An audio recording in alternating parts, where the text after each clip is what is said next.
So you want to start filming yourself, but you often find it difficult to speak or move graciously in front of the camera. Or you want to do a vlog, but there's so much resistance in your head keeping you from getting into it. I hear you. And I'm experiencing the same as I filmed this video too. So in this video, I'll share with you 10 highly actionable tips and one bonus tip that I personally do to film vlogs without having to overcome the fear of the camera yet. Let's get to it. Hey, it's Fernando here, and I make these videos because you are either having a hard time dealing with yourself or you are trying to be better at serving others. I'm on a mission to introduce or reintroduce compassion for yourself and for others, helping you reach your goals as you lead others to do the same. And yes, as I share this video with you, I'm battling with my camera shyness too. Join me and let's dive in straight to the first tip. Tip number 1. Use gear that is most accessible to you and the easiest to operate on your own. When trying to film your first few videos, it is normal to feel overwhelmed with a lot of things to consider, like your scripts, your gear, your message, and a lot more. Your choice of gear and the learning curve to operate them should be the least of your problem, so that you can focus on the meat of your content when you film. At this stage, getting other people to film you might make you feel self-conscious and more nervous. So I would recommend that you get gear that you can operate on your own. If you are most likely to know how to take videos on your phone, use your phone. Get it on a selfie stick. Use available light if operating cob lights, and softboxes require too much time and effort to set up. Print out your script if you're not yet familiar with using a teleprompter. The goal here is to minimize the friction to getting started. At this stage, complexities are more likely to overwhelm you, so start with the simplest possible setup. Tip number 2. Find out if scripting or outlining works best for you. Aside from not being able to speak well in front of the camera, not everyone can think clearly in front of the camera as well. I experienced the same trouble too. That's why I would recommend that you write your script word for word and read it on a teleprompter or a piece of paper taped near your camera lens.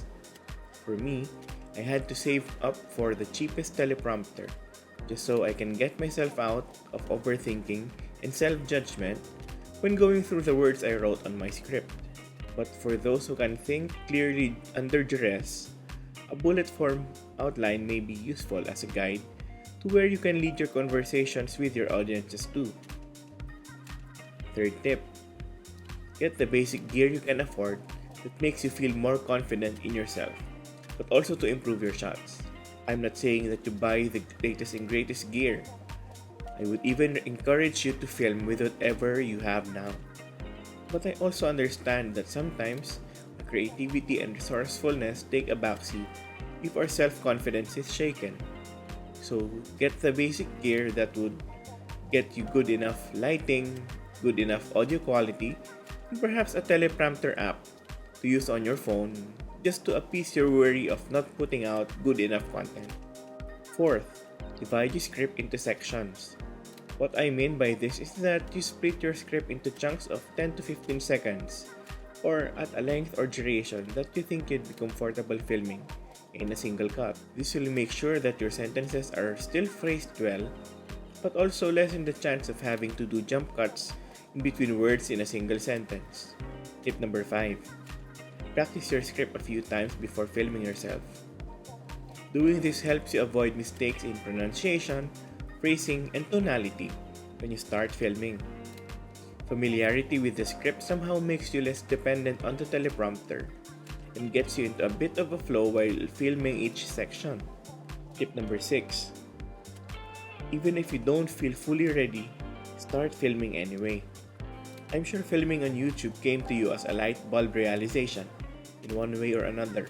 But as our brains are hardwired to keep us safe and away from negative experiences and emotions, our fight or flight response pumps in doubt and inhibitions, pumping our minds with thoughts of previous failures, insecurities, or fear of what other people might say, imposter syndrome, among many other thoughts.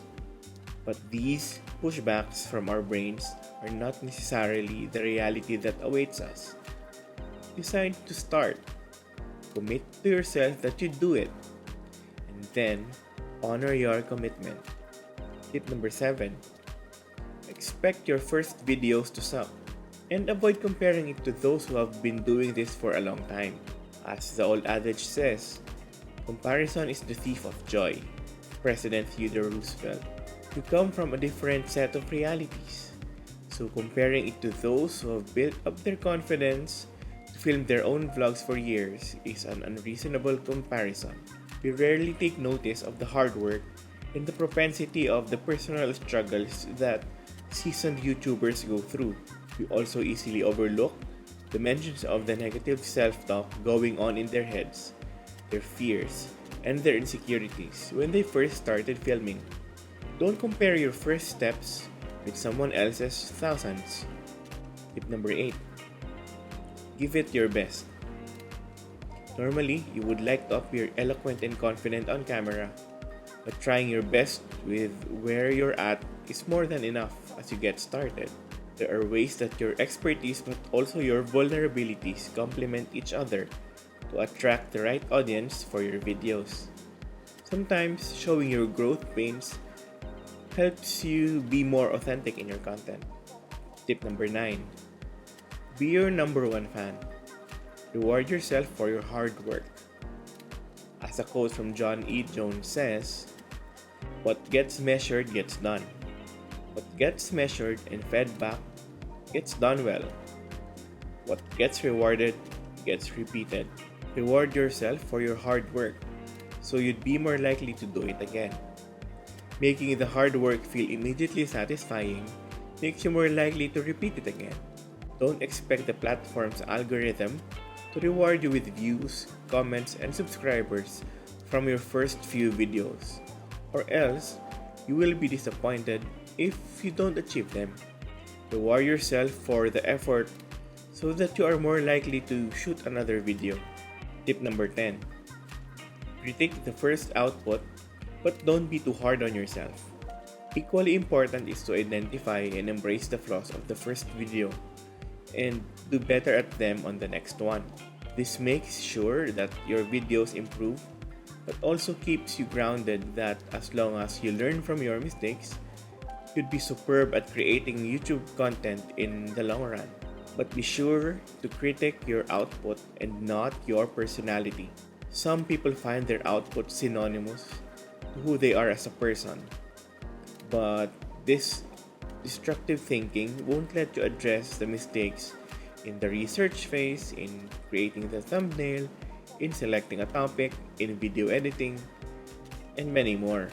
Instead, it might unnecessarily lead to self-pity, procrastination, or utterly quitting right after the first video.